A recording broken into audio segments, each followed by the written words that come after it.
Listening Point was Sigurd's muse, a space of inspiration with a history that stretches as far back as human influence on Burnside Lake. The cabin there was a shelter from the elements, a space to spend a long summer evening, but never a place for work. I haven't written my books here, but I've come out here and gotten ideas for the writing of the books. Here there are too many interesting things to watch, look at, and I can't concentrate, but I do come out here and I get the spiritual lift and the feeling of belonging to the land, and a great deal of my work has been inspired in that way. This is no place to work. The actual writing takes place at home in my little studio or office or shack, whatever they want to call it.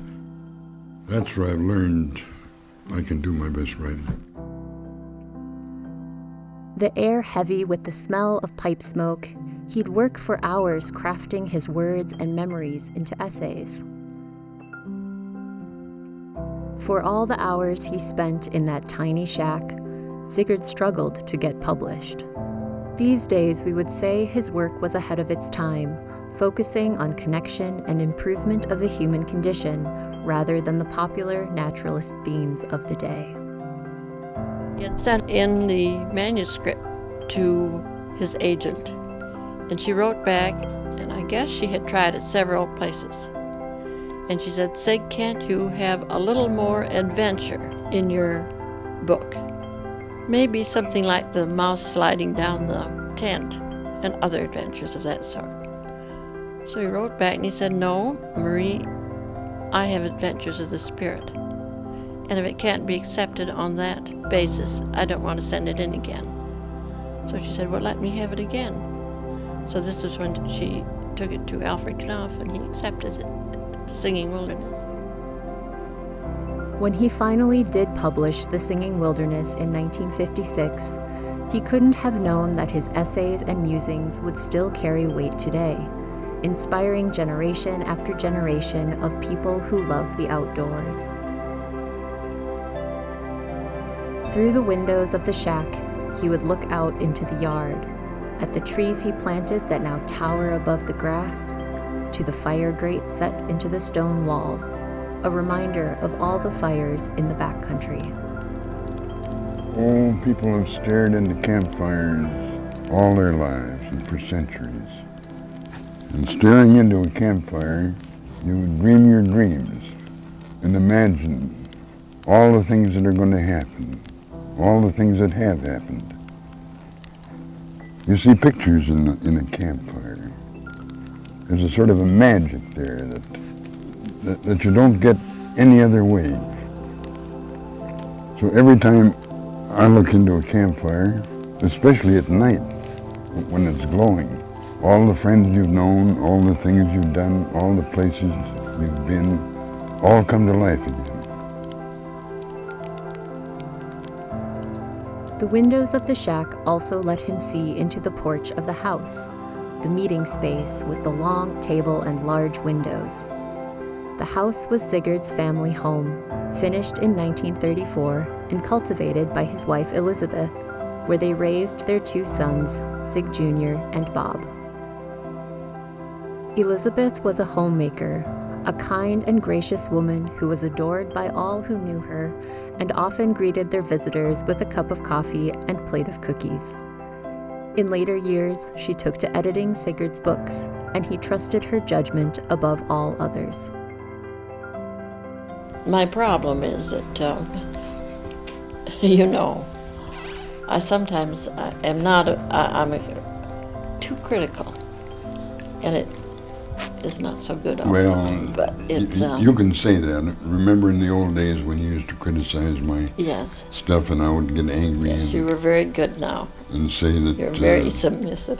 that you were wrong, but then I discovered that you were usually right, and I don't argue with you anymore. No, I say you're very good. I admit that. I've grown up a little bit. Over the years, Sigurd published 8 books, each one a study on the wilderness and his thoughts on stewardship and conservation. In between days dedicated to writing, he worked on the practical application of conservation. In 1951, he became president of the National Parks Association, a role he filled until 1959. Following that, he served as a consultant on wilderness for the Secretary of the Interior, and from 1968 to 1971, he was president of the Wilderness Society. In all that time on the road traveling the country, he always had a home to return to in Ely. When home, he hosted conversations with leading conservationists and spoke with countless visitors as they passed through town. His admirers who could not make it up north to visit him would write him letters, and he faithfully responded to every single letter he received with a handwritten or typed response.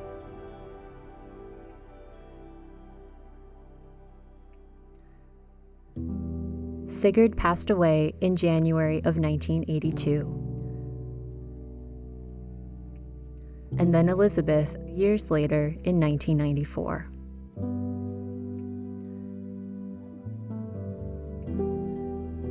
Elizabeth and Sigurd's sons founded the Listening Point Foundation in 1998 with the intent to preserve Listening Point and advance their father's legacy of wilderness philosophy. The house had been passed on to close family friends, Chuck and Marty. Years later, when they elected to leave Ely, the foundation gathered the funds to purchase the house. And in 2014, it was officially named the headquarters of the Listening Point Foundation. To this day, Sigurd and Elizabeth's home continues to be a gathering place of conversation and education.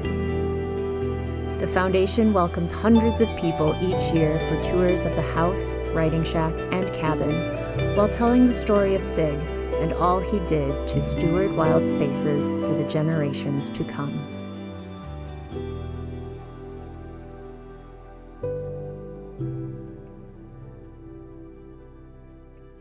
In the writing shack, the old royal typewriter still sits, containing a single sheet of paper with one small line of text, Sigurd's last written words. A new adventure is coming up, and I'm sure it will be a good one.